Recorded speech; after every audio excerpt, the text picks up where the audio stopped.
Hallo almal, baie welkom by die Groot Ontbyt. In vandag se video wys ek vir julle hoe ek hierdie vars, prettige grimeervoorkoms gedoen het. En ek wys ook vir julle hoe ek my hare ingedraai het vir daardie heatless waves. En bly tot die einde want ek gaan hierdie band uithaal. Maar voordat ons verder gaan, kom ons begin by die begin. My hare is nou skoon en ek het 'n ligte behandeling in vir my droë hare. Ek gaan my hare deurkam en seker maak dat daar geen koeke is nie. Daarna gaan ek my hare in 2 deel en die band in die middel van my kop sit. Met 'n rakkie of knippie bind ek die ander helfte vas sodat dit uit die pad uit is. Ek begin hierbo en vat 'n klein stukkie uit my kuif en draai dit om die band tot ek weer by my hare kom. Daarna tel ek nog 'n klein stukkie op en meng dit met die vorige stukkie en draai dit om die band. Nou volg jy hierdie stappe tot jy al jou hare ingedraai het. Natuurlik kan jy ook jou Japanse band gebruik. Die beste is om hierdie in te draai in die aand voor jy bed toe gaan en dan haal jy dit uit in die oggend.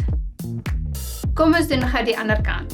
Ek gaan begin met hierdie Vitamin B12 serum wat perfek is vir sensitiewe vel. Dit verminder fyn lyntjies, gee vog en gee voeding aan jou vel.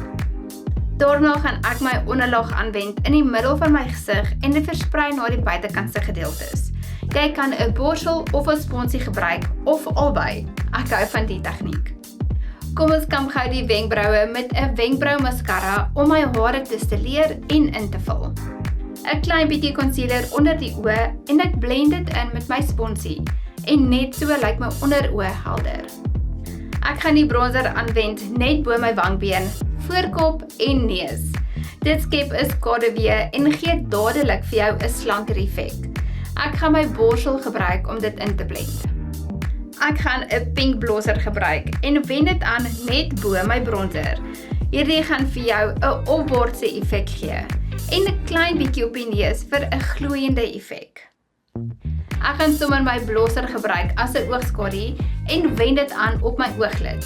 Ek versag dit altyd na die waai van my oë. Ek doen dieselfde onder my ooglid sodat dit mooier vertoon. Natuurlik gaan ek 'n shimmer gebruik op my ooglid, net vir daardie sprankel.